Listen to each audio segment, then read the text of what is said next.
Welcome, everyone, to a discussion on the state of security in Ethereum, everyone's favorite topic. Welcome to our panelists. So before we get started with the questions, I'm going to give everybody on the panel the opportunity to introduce themselves and tell you what's the most important thing about the work that they do, and then we'll dive right in. So, Goncalo, do you want to get us started? Sure, absolutely. Hi, guys. I'm one of the co-founders of the Consensus Diligence team. Been a hacker since I can remember stuff, and I'm still hacking and still securing the Ethereum ecosystem. Hi, I'm Rex Highgate from DeFi Safety. We are an independent organization that rates DeFi products, both contracts and protocols. And you can check out our stuff on DeFiSafety.com. And my background is in aerospace software, where they've got quality's a big thing because it's bad if it doesn't work.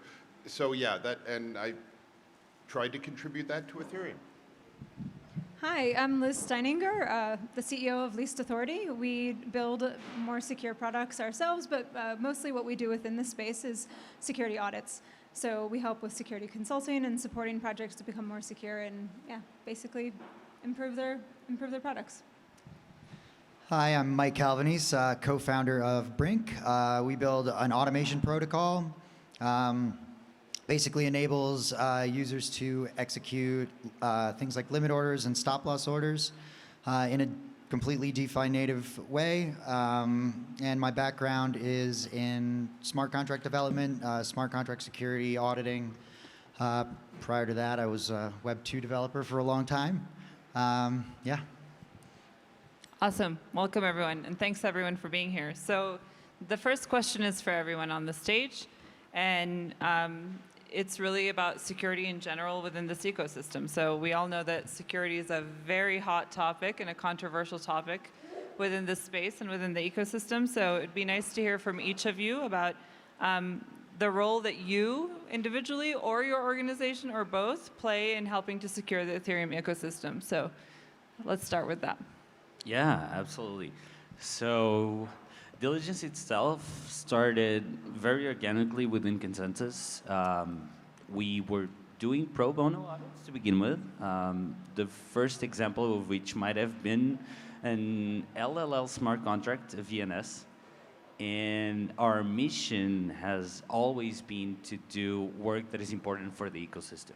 So you might have seen our extensions for VS Code around. So if you develop Solidity, you might have used one of our extensions, so Visual Developer or something like that. And we try to align our mission with the work that we do with clients. So we select our clients so that we try to get as much out of the work that we do to raise Ethereum as a whole, as a community. So with DeFi Safety, our customer are the users of DeFi, not the protocols, which is a big difference between us and auditors. And we work to give a clear, transparent, and objective rating for the DeFi products. Sometimes it's the protocol as a whole. Sometimes it's a specific contract like a curve pool that you're investing in. So that's our main area, and that's how we want to contribute. Yeah, with Least Authority, yeah, we do security audits, and for us, it's really important to see the success happen in the general, the broader Web3 space, and Ethereum especially, to help improve the security of the tools that are out in the space. It's important to get independent reviews. So like Consensus Diligence, this is something, our kind of service to the space, which is we're here, we can help you improve the security, and also we think that this is very important for the users to be aware that security audits are happening to the protocols and to the projects, smart contracts, everything involved. And one of the things that we also try to encourage to give to the space is this idea that the knowledge should be open and transparent. And so if a project gets an audit, we really encourage them to publish the report. And we have pretty good rates on that. I think it's something about like 2/3. And so that's really important. And I know they're not the easiest thing to read, security audit reports, and so that's why it is nice to know that there's other services within the space that are helping to make the information about security a little bit more digestible. But yeah, we hope that that also helps the space by just generally educating people about security and facilitating the conversations about vulnerabilities so that the information isn't just behind closed doors and that everybody benefits.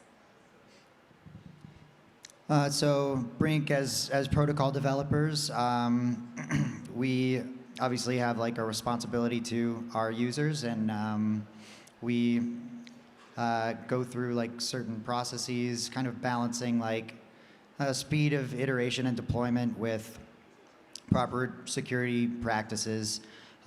We are almost deployed on mainnet now, so we're pretty new protocol.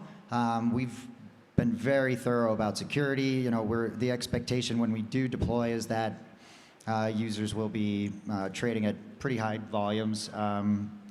Obviously, these protocols scale to like any volume. So we have a responsibility saying, here's a product to use with your value and your money. And we try to follow best security practices, of course, multiple audits. We release our audit reports publicly too, of course. I might be killing time in the panel, but is that subjective or is that objective? How do you guys like balance the how fast we ship versus how much we test and secure our code? Like, do you have like protocols, or is that like? Yeah, I mean, for a small team like ours, it is somewhat subjective. Like, we don't have like documentation that says this is exactly what we're doing or any formal processes. So it's somewhat of like a gut feel from us. But we definitely prioritize like the security side of things, but of course we want to ship product as well. So yeah, I think we strike a good balance. Yeah, I think that's actually an interesting question in general about security, which is, how do products know that they've done enough? And there's this saying, and I'm going to probably mess up the quote, and I don't remember who said it, but about security in general, that you don't have to be the most secure house on the block or the most secure car on the block, but you just have to be more secure than the ones around you. And so, I don't know. There's no such thing as 100% secure, and so it's really about like just making that judgment and risk management and stuff like that. So yeah, it is a hard problem for projects. Disincentivize. Yes. Yeah. Good point. Okay, this question is for Liz of Least Authority. So Least Authority works on a wide diversity of projects and code bases. Is there anything you'd like all projects that Least Authority has been exposed to through their work to prepare prior to an audit to help bring the most value to those projects, the product itself, the development team, but also to the users? Yeah, there's a lot you can do to prepare. Some of it's going to be, boring advice like create tests for everything, have good documentation, put comments in your code, have a solid roadmap for planning that you can work against and that you can communicate with auditors about new features and stuff like that. But just this idea of like really even thinking about security up front too can really help projects prepare. But it's helpful to think of it as like, we're a service provider and we're here to help you, but you also want to make the best use of our time. So if there's something that you can do yourselves, then you should do it. And then like the code comments and tests like that, and just have good, high quality, work. And sometimes it does take a little bit of extra time and effort, and I know that that's really challenging in the space because things are moving fast. But it's also a space where if you aren't secure and something bad happens, there's a high cost to it too. So it's difficult to find that balance, but it's really important to do as much as you can to prepare. And also in thinking about security up front, there's like cost savings in that regard as well, right? Yeah, the last thing you want to hear from us, which is never fun, is for us to say that you need to fundamentally change something in your design because security wasn't like thought about at that stage. So yeah, the whole concept of security by design and keeping that in your mind while you're working on your project is really important so that you don't have some bad news later that it needs to be fixed differently. Awesome, thank you. The next question is for Rex. A couple of questions. I'm going to start with one, and then I'll go to the other. So could you give us a brief overview of DeFi Safety's products? So we have two products that are out now. The main product that we've been doing since the start of DeFi Summer are process quality reviews. And this is where we read the audit. We check, is the code documented? Did they run their tests? Did they do a test report? We would love people to do test reports. You do all the work on the tests, have a nice report to show it off afterwards, please. But that comes down to a simple 0 to 100 score, and you can dig down to the details of that, and then you can dig down to the detailed report if you want to. So always transparent. We show our process, we show our work. The second new product that we have is contract scores. So this is an actual score on the smart contract address. So we'll have Uniswap pools, we'll have curve pools, urine pools, any address that you would interface with, we'll interface with that, and we're still starting, we've got about 2,400 addresses on 5 chains with that. Thank you. Based on your experience, what can protocols do to improve security? So when we look at some of the hacks that happen, we look at hacks differently. We look at them from a process quality point of view. What did they not do on the process? And two, in the past year, sort of shone out. The cream amp hack and the compound hack, where they had the greater than rather than greater than equal. In both of them, and these are big organizations, they've got lots of money, they've got a healthy treasury, but they only had they didn't have enough eyes on the changes. So Comp should have better reviewed the token contract to see, oh wait, this is different. But they didn't. They added a different token contract into a contract that worked perfectly, and they created a hole. And Compound, they had a really good software engineer who did a good job, but he did everything. He wrote the code, he wrote the tests, he deployed it to testnet, and not enough eyes on the thing, and they missed a minor detail, and they lost a bunch of money. So the big thing I would say is, especially after you've got some money, get the standard software process people in, quality people, testing people, and just so you've got more eyes on your code changes. Thank you very much. Gonzalo, the next questions are for you. Diligence builds a lot of automated vulnerability tools. Do you think that these tools are going to play a significant role in the protection of the ecosystem in the long run? Yeah, absolutely. Yeah. Who of you are writing code right now? You are? Okay. Who of you is actually using any static analyzer or dynamic analysis tools? You are? Okay, great. Okay, that's great, actually. Yeah, this is a surprising response. So we're not at the stage yet where tools can replace a human brain, for sure. I don't know if we'll ever get there. I'm sure that we will improve our methods enough that they'll replace part of the human effort of auditing. But they are a very, very nice complement. And they should come first as well, right? So picking up on what Liz was saying before, within the realm of things that you can do to prepare for an audit, part of it is to actually test your security before you hand it over to people that you're paying, right, to look for bugs. I do think that we're still not in a sweet spot of like what these things can do. We're trying really, really hard, both on the implementation side at Diligence and on the research side. So like we're specifically on the fuzzing side, we're doing a lot of like important research to better the tools, but they're not a panacea. Is that how you spell it? Panacea. Thank you. Where do all these tools belong in the development life cycle of a product? Yeah. So again, picking up on Liz's remarks, they should come. So the whole idea that I've been pitching to our clients at Diligence is that you should shift security left, right? Shifting security left, meaning in the timeline of things, you should start using tools, thinking about security way earlier in the development life cycle of your product, right? So if you're building something and you think, I should just like start writing some code and see how it works, maybe not. Just use the tools. It's not that hard. So whenever you think that your code is not yet ready for the usage of security tools, it is. So yeah, Right. use it way earlier. So it's shifting our mindset about when to integrate security into a project. Rather than it Exactly. be a waterfall thing, it should be integrated into the life cycle of development in general. Work in progress. Yes. Yeah. Okay, awesome.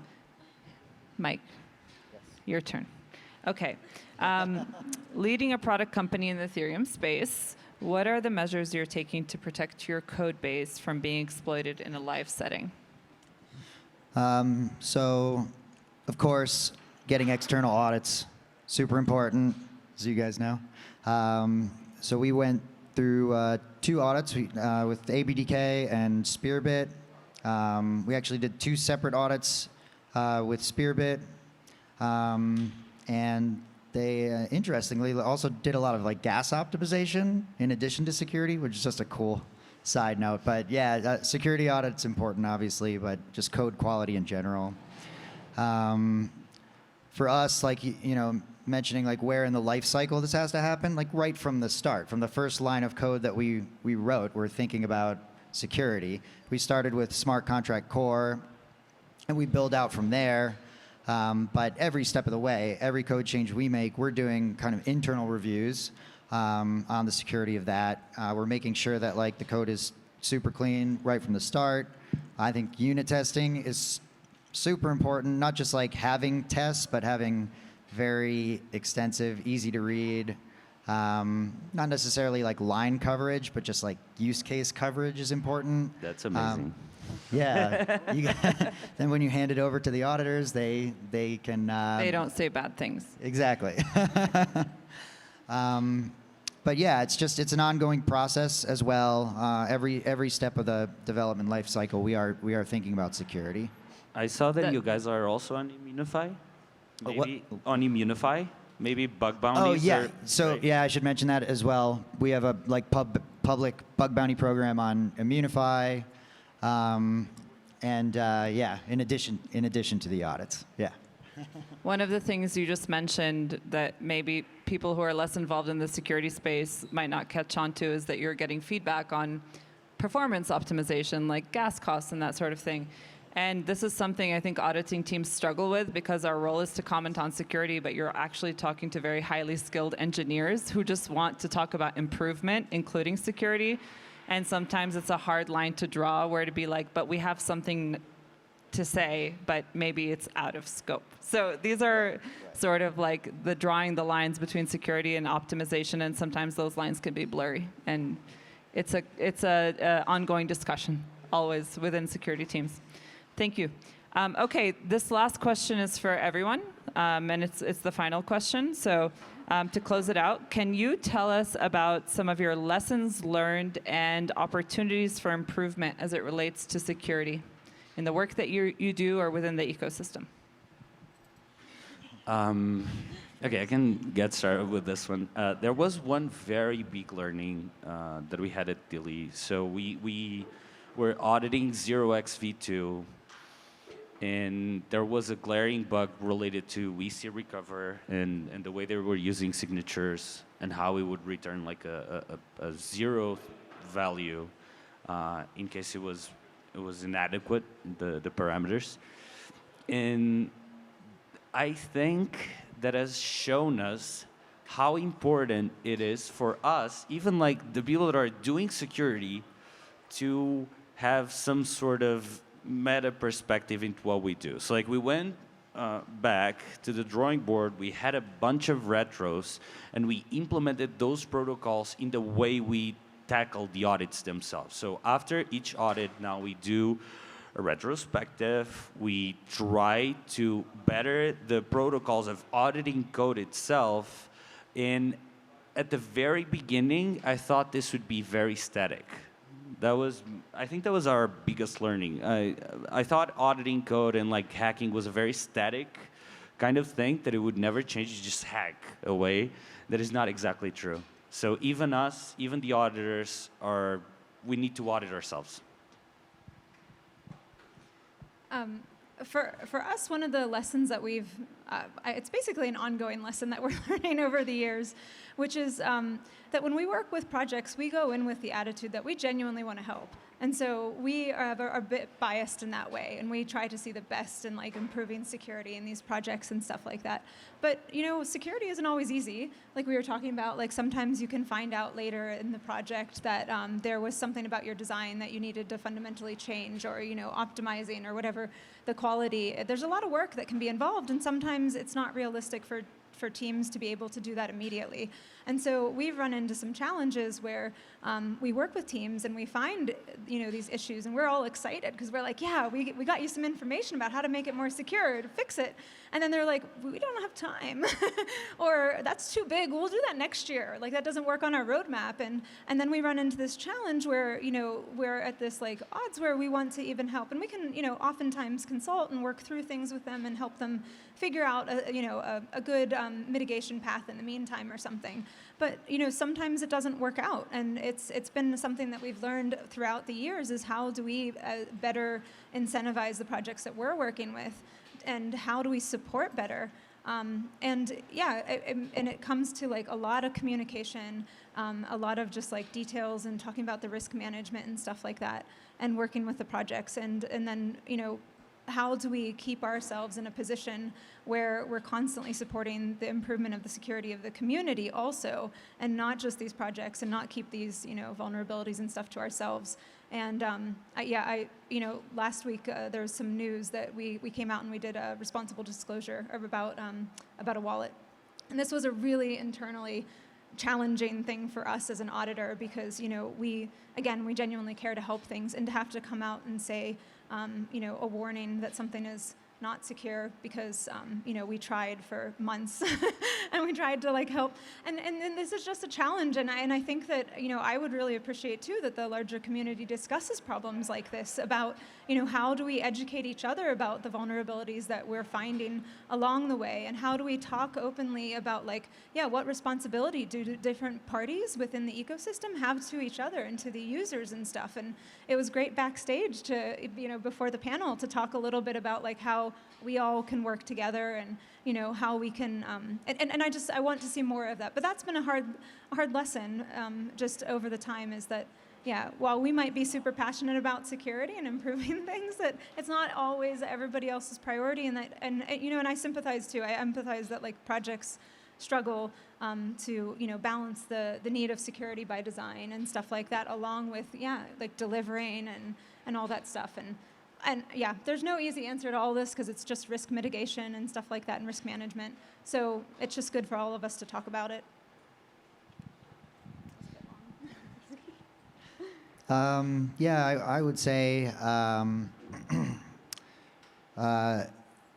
keep things as simple as possible. Like from a protocol developer perspective, try to keep things simple, and when you be ready for the audit, when you go into the audit. I think that's we sometimes have gotten ahead of ourselves.